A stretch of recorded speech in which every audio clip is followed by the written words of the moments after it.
The views, thoughts, and opinions expressed during this or any broadcast belong solely to our guests or our hosts. These broadcasts do not represent or reflect the views of their employers, sponsors, or affiliated organizations.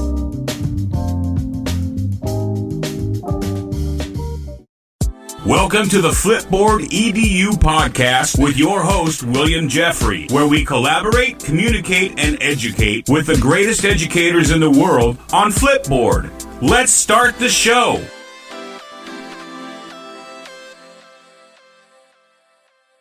Welcome back, Flipboard fam. This is your favorite coach, Coach Jeffrey.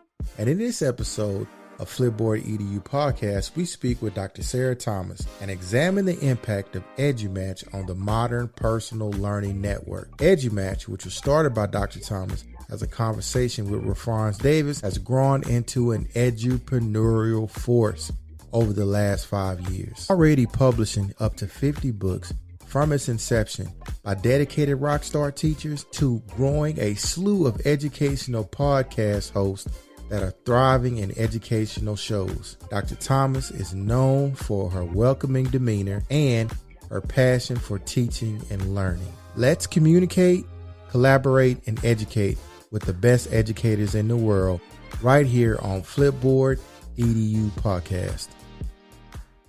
Welcome back, Flipboard fams. This is your favorite coach, Coach Jeffrey. Dr. Michael Milstead and Stacy Buju cannot be here tonight, but I have an amazing guest who I just love talking to, Dr. Sarah Thomas. Oh, thank you so much for having me. I am really, really honored to be here. So thank you. Hey, you know what? You are a staple on anything that I do. I'm going to definitely try to talk to you as much as I can. Sarah, tell our guest about yourself for those who don't know you. Sure, absolutely. So a little bit about me. I'm about to start my 16th year in education. I have to keep saying that because I can't even believe it. But I've taught everything from first to 12th grade, as well as in the Masters of Ed Tech program. Currently, I'm a regional technology coordinator, so I work on a district team. I'm a 12-month teacher, and I help to integrate technology. I help schools with that, as well as the district as a whole. We've definitely had our hands full with the remote learning. Yeah. Outside of that, I'm affiliate faculty over at a local Maryland university, and I'm also the founder of a project called EduMatch. I guess now I could call it an organization because we're a business now. So that's kind of a little about me. You know what? I admire you so much because I remember the first time I was introduced to you through Shelly Terrell, who was also a guest on our show.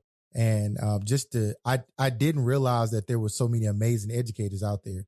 And I just want to thank you for putting together the amazing educators that you do. Oh, well, thank you so much. I mean, it is always an honor to be able to collaborate with you and learn from and with you. So I really do appreciate you, Coach. That's nice. That's nice. Why did you start the EduMatch organization? The reason I started it's a funny story. I was talking to a friend of mine, Rafronz Davis, back in September 2014 on Voxer. We were just having a conversation on a Friday night, and she started talking about fantasy sports and math. I flashed back to a conversation I had the month before in Haiti with my cousin who used to teach math in New York City schools. And I was just like, y'all need to talk because he has some really good ideas. He gave me a book. And then I was just like, we need to also talk with Chris Paviles because he also has some great ideas about gamification. So at that point, I was just kind of like, wait a minute, is there something out there that'll connect people like that? And so I decided to go on Twitter and take a look. You know, of course, there were the chats and the Voxer groups and things like that, but nothing to directly facilitate those introductions. At that point, you know, I just kind of tweeted out, seeing who might be interested in being EduMatched. And I had to defend this, not a dating site for anybody who thought it was like match.com, but it's not. You know, someone responded and just told me about himself. So I just tweeted it out with different hashtags. He said that he connected with a lot of people. So just kept it going. And from there, when people joined, they brought their great ideas and we've tried them out. We've kept things that worked. And, you know, that's pretty much how we've grown over the past 5 years. So now with EduMatch, we have a podcast. We have presence on all different social medias, as well as publishing. We publish books and we have a nonprofit. And our most recent venture is that we're doing courses, kind of a little bit of everything. Man, I am like so proud of you. Like you, every time I talk to you, you got something brand new going down, and that's good. That's good. Thank you so much. And a part of one of my motivations for talking to you, I was looking on Twitter and I saw Dr. Will's tweet. And Dr. Will said that it's too many of us interviewing the same people. Can we please branch out? So I'm going to shout out to Dr. Will, because every time I interview pretty much the same good people, because you guys are always doing amazing things. And I want to talk about your publishing aspect of EduMatch, how you took an idea from collaborating with educators, and then you ended up making a publishing company. How did that happen? Oh, man. So one of the things is that we have a Voxer group that's still going strong. We started it back in the fall of 2014. And, people joined. The very first group got maxed out at 500. And then so I started up like a second room. But as folks joined, we just have these conversations. Like the stuff that people bring to the table is just amazing and mind blowing. So one day we got on the topic of bucket list. Like, what does everyone want to do before they retire? And so many people were like, oh, I would love to publish a book, kept hearing it. And so at that point, I was just like, all right, cool. Well, let's go ahead and give this a shot. Everybody, if you're interested, just submit a chapter. Let's see what happens. I had no idea what I was doing. In terms of publishing this, I was trying to tell everybody, if this blows up, I am so sorry. You can take these chapters, use them as blog posts or whatever. But I really had to, tip my hat to those 20 or so people who kicked it off, because it's through them, through their collaboration and through their faith, that we were able to, make this first product, which set it off for all the rest of the books to come. And now, I would say in 2018, we started publishing solo books. So people started writing their own book. They started writing team books. And now we are up to 47. And I want to say next week it's going to be 48. Wow. So we'll hit 50 by September. That is crazy. Wow. Man, I hopped on one of them books too, man. I was like, oh, let me get a chapter in the book. Oh, that was amazing. And hopefully we have you back. Like, we're doing it again. So I signed up. I jumped on my man Milstead. I said, hey, Milstead, they're doing another book, man. Let's get in it. Yes, absolutely. Absolutely. I am so proud of you, because again, when you did that, you were a teacher, correct? Yes. Yeah. I was in the classroom. I want to say the very first year, I might have been teaching high school, and then shortly thereafter I left to my current position, but I'm still a teacher, still a 12-month teacher. I just don't have my own classroom, but, officially classified as a teacher. And that's what's amazing. And this is what we need in this COVID opportunity. I'm not even going to call it a problem anymore, because we've identified all the problems, and we need to start thinking, how can we expand? And I think you are a great role model for the expansion of a teacher's mind. I'm just so proud of 50 books in less than 5 years. Come on, dude. Yeah. Come on. Stop. Well, thank you so much. And I mean, you have been just an inspiration like this whole time. I remember from the very early days, and you've always been so supportive and so down to collaborate. And I'm just like, I'm so thankful. So man, thank you. That was nice of you to say. And then, with the EduMatch connection that you guys started, and, you guys are being group, there are other good, or not even good, these are other great educators who you work with. Can you shout out a couple of them? Oh, gosh. Just like choosing your favorite child. I hate to put you on the spot. I hate you put on the spot. But let me tell you who I met. Okay, so through EduMatch, I met Valerie, Brian Rivero Smith. Oh, my God. Like those two right there. Oh, my God. Then Shelly, I got to throw her in there. I mentioned Dr. Will earlier. Dr. Mills, he's always about the money, the edupreneur. So, Martine Brown. Elisa, what is Elisa O'Neill? Fraser. Yes, Elisa Fraser. I work with Alicia O'Neill. I'm sorry. Well, Alicia Fraser. Who else are we missing? Oh man, I would say you named two members of our publishing team, so I'll give them shout outs really quickly. So you already named Martine Brown, Alyssa Fraser. We have Dr. Tatul and Toya over in Cali. Yes, we have Mandy Fralick, Melody McAllister. Just doing great things. And also wanted to shout out the board for the foundation. So, Tammy Neal, Dr. Tatul and Toya again, Tara Linney, and Mom Dukes is on the board as well, my mom. So she's our treasurer. Yeah, and if I start naming people beyond that, then it wouldn't be.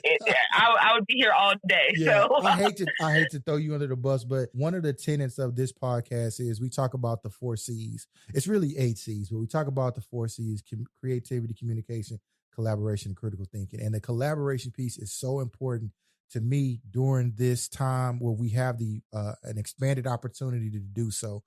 How do you encourage teachers to collaborate? Because you told me that, well, you didn't really tell me this on air, but I know that some of the teachers who write books, or some of the people who write books, are actually teachers. How did you get that to work? The magic of the community is just amazing. Just how many people are out there willing to connect and to share their stories. And it's wild because a lot of times you have to pull it out of people, you know, like, because as educators, a lot of folks are very kind of shy, and, you know, they feel like they don't have, you know, they feel like whatever they would share, somebody's already said it. But I mean, really, nobody's going to be able to tell a story the same way. And the way that I tell it and the way that you tell it, it might hit differently for some hearing it from you. It may hit differently for some for hearing it from me. So for people to be able to share their story, filter through their own lens, their own experience, you know, it's just amazing just to see this come together. And now, over the years, I've been seeing more and more people that are eager to get their message out there, because, I mean, we see all of these needs in our field, and we see the good, we see the things that need to change. And I mean, it's really been a rewarding experience over these 16 years to kind of see education shift. And now it's kind of more, I would say it's more grassroots, you know, teachers and administrators and everybody, all educational stakeholders just are connecting beyond their roles, beyond their geography, and creating these networks and just sharing freely what they know and what they've learned and what they want to know. So, I mean, it's just been really inspiring seeing that power come back to the grassroots, you know? So Sarah, who inspired you to get started in teaching? Like, and then once you got started in teaching, who inspired you to grow as a professional? Oh, man. Again, a lot of people I could shout out right now. I would say that when I was a little kid, I wanted to be a teacher, but then somehow I strayed away from that. But the person who really encouraged me to begin in the field of education was my mom. You know, she started teaching middle school around the time I was a freshman, sophomore in college.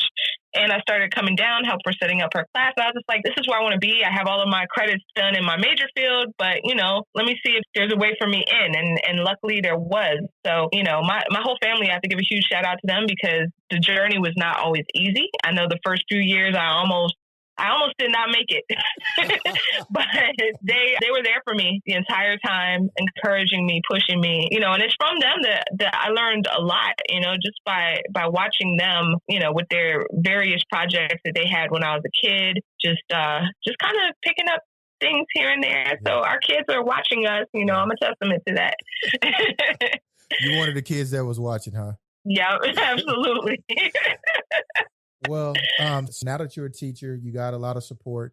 Who grew you professionally? What principal, what assistant principal, what colleague said, hey, you can do this with these kids? Oh, wow. That is such a great question. There were a few along the way that were really supportive and really there. I have to say, again, the beginning was not easy. There were always people there to kind of, you know, help out and to cheer, but sometimes it just wasn't a good fit. I would say that things started to begin to turn around my third year. So I really have to thank the administration at my third school. They know who they are. The principal there was a principal when I was in elementary school. It was an honor to work with her.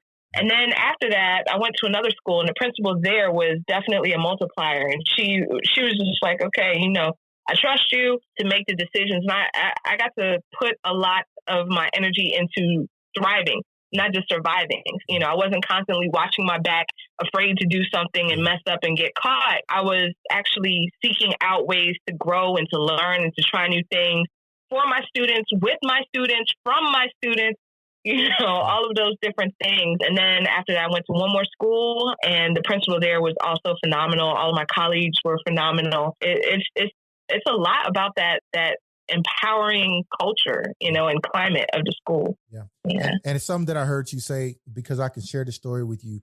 I was not the best teacher in the beginning. As a matter of fact, I didn't know how to teach. And my coworkers at Jeff Davis High School is where I worked. Okay, that's the most racist name that you can have a high school named after. It was Jefferson Davis High School, and all of my colleagues were phenomenal. And I remember I did something that would have got me in trouble with a student. I reprimanded a student in the wrong way. And my colleagues brought me to the table and was like, that's not how we do stuff. This is how you do it. We're under classroom management. And so they mentored me. What do your colleagues say now that they've seen your growth? They knew the old person. Do you ever run into any of those people? Yes. It's funny because now in my role, I work with several different schools. Yeah. So it was funny because one of the schools that I had like a couple years back was one of the early schools where I was. Yeah. And I mean, it was a different administrator, but a lot of the same people were there. And also, I would kind of see them move around different places. And I mean, I think that, quite honestly, if I'm going to be honest, I think that they might have been surprised to see me still in here, like, I don't know how many years later, because I moved around so much. Like the first, what was it, 5 years, I was in 4 different schools. Yeah. So I surprised myself by staying that long, but after that, I fell in love with the job. Like, I was already in love with teaching. I loved working with students from day one. Mm-hmm. That's what brought me to it. But actually, the whole teaching and learning process, I really started to get into that and really get a love for it around year 5. I was kind of a late bloomer. Yeah. But then, once I got my PLN with me, then that was like next level. Hey, not only did you bloom, I think that if we're just going to be honest, this show is about your impact that you have done on various educators, including myself. Now, I didn't know you guys until 2014. But I would not have even, if it wasn't for that same friend, Rafronz Davis. I saw Rafronz and I was like, oh my God, that's Rafronz. And I went up and I introduced myself. I was like, hello, Rafronz, how are you? And she asked me, she was like, do you blog? And I was like, huh? She's like, do you blog? And I never considered it. And had she not put that in my head, I would not be right here talking to you to this day. Yes, she is phenomenal. Yes, she is one of the most innovative people I've ever met. Yes. You guys are amazing. And I really want to just look at the fact, like I talked about the COVID era. I talked about the struggle, but there are teachers struggling right now who are new, who started off like a Sarah Thomas or started off like a William Jeffrey. What advice would you give that teacher? Oh man, what I would recommend is to build your network. I'm paraphrasing a friend. Build your network before you need it. Because those people will have your back, like on the good days, on the bad days. Like they will cheer for you when you need it. They will pick you up when you need it. But building that network, making it as global as possible, and getting to know people beyond just the surface level, just really getting to know them as people. Like, there's some folks that I probably will never meet in life. I mean, I hope that we get a chance to meet, but face to face, we might not be able to meet because we're on 2 different sides of the world. But, we are such good friends that if we ever did meet, then it would feel like this was somebody I grew up with or something, that we're reconnecting, So I would say using the social media where they already are. A lot of people are on Facebook. There's so many Facebook groups that are popping up left and right now as a response to, what we are dealing with. And there's some that have been there for a while as well. But I'm really starting to see people flock to these groups that are just kind of starting up as a response to the pandemic. And people are building their connections on Twitter. Twitter's where I got my start. There's so many people on there. Every social media platform, every major one, there's some kind of educator presence. So I would say look for them wherever the listeners are. Then just go ahead and look for the educators wherever you are. Gotcha. And you said you have a podcast, which I've been a guest on your podcast several times, actually twice. But and then it was great. So you have your podcast, and what else do you guys do? We have our book, EduMatchPublishing.com is where you can find our books as well as our documentaries. So shout out to Dr. Will. I know we've talked about him already, but he has the Edupreneur documentary. So Edupreneur 2 is coming out. There's also one of my students did it as her master's project called Thrive. So there's that documentary as well. So shout out to Tanikia Polk. In addition, besides the publishing, our main site is edumatch.org, and our brand new courses site is edumatchcourses.com. Wow. And our foundation. Oh, sorry.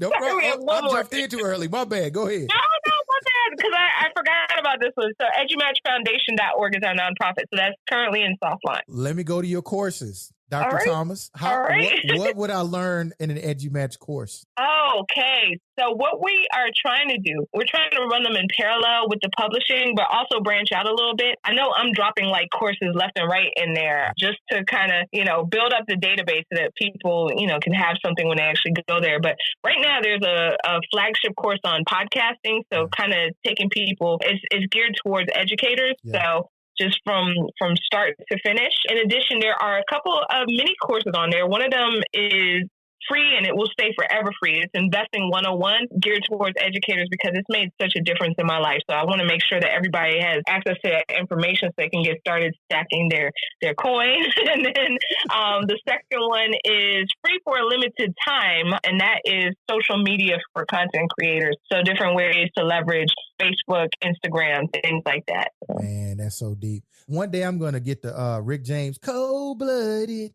Now, I knew you was cold-blooded, but I knew you was cold-blooded when you did the Acorns thing. I was scrolling through Facebook, and I saw you doing your Facebook Live on Acorns. I said, golly, that's cold-blooded.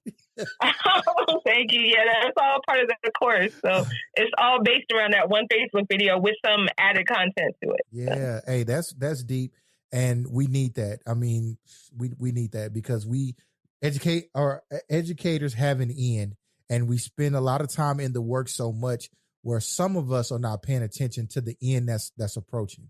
And I think the investment is a really good way to invest your money and look at where you're going to end so that you can have a new beginning.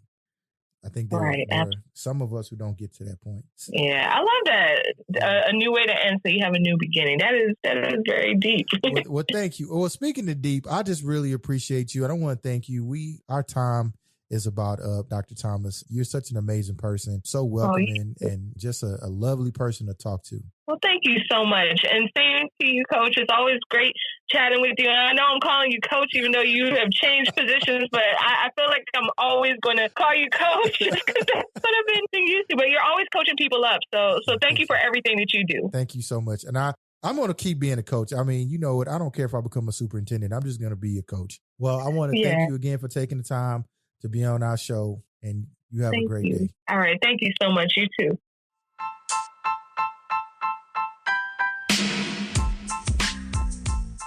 With so much content wheezing around out there, there's only one storytelling platform that helps you keep calm and stay informed and inspired. Flipboard. Flipboard curates the world's stories so you can be smarter in your work, life, and play. Choose from thousands of topics to personalize Flipboard and get the best stories from the best publishers and experts delivered to you 24/7. Get started now at flipboard.com. Ladies and gentlemen, do you know what time it is? It is time for Flip Tips. Today's Flip Tip is brought to you by Janet Spire and Terry Porter. Terry Porter and Janet Spire do a #Flipped EDU chat every Wednesday from 1 Pacific Standard Time to 2 p.m. Join our Twitter chat as we talk about things that are relevant to education. I'd like to send a huge shout out to Terry Porter and Janet Spire. Keep up the great work, ladies.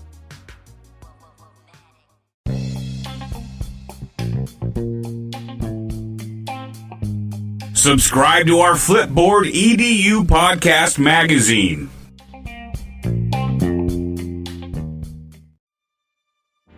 Flipboard fam, can't believe that episode is already over with. Such a great time with Dr. Sarah Thomas. Just want to thank you for coming out and spending time with us.